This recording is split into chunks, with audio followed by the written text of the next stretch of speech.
A Realist Guide to Finding a Life Purpose by Jancar. A life purpose is one of the bigger determinants of a person's attractiveness, resilience, and happiness. The more locked in their purpose a person is, the easier they cultivate or rekindle relationships and bounce back from setbacks like a breakup.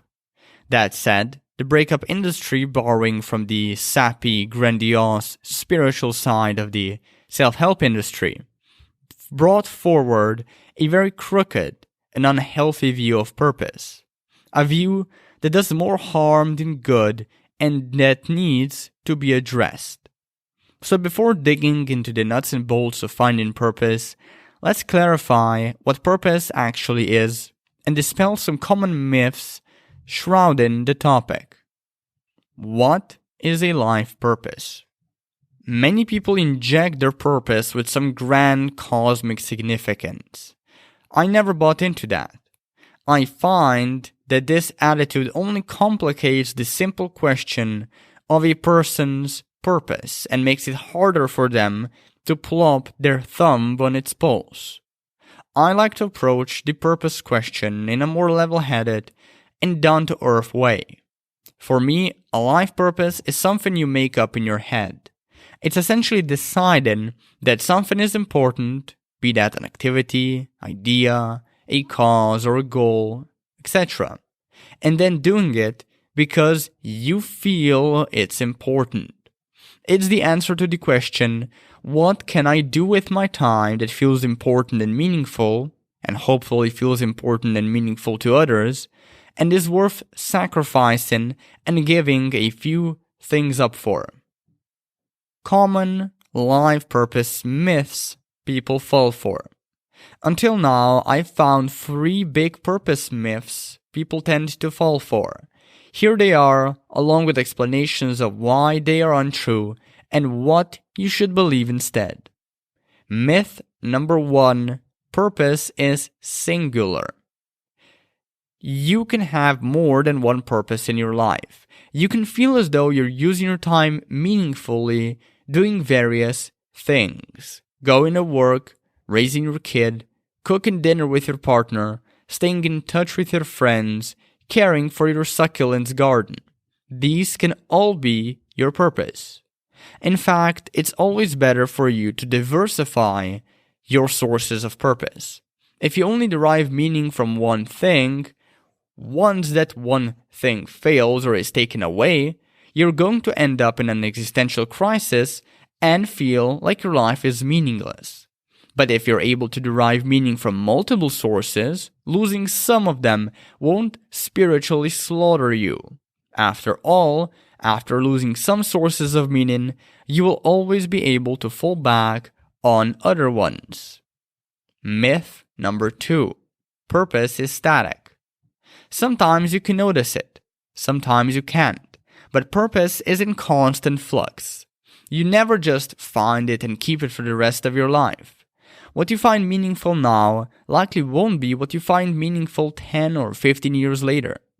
Purpose is also tightly intertwined with your age. What you find meaningful in your 20s likely won't be what you find meaningful in your 30s, 40s, 50s, or 60s. And sure, exceptions do happen. Occasionally people decide on their purpose early on and keep it until they depart from life. But you're probably not one of these people. And I'd contend, good. The fact that your purpose changes means you're changing and growing as a person. It means you're not stagnating, but are instead exploring new aspects of who you could be. Myth 3. Purpose solves everything. Although purpose solves many life problems, it doesn't solve all of them.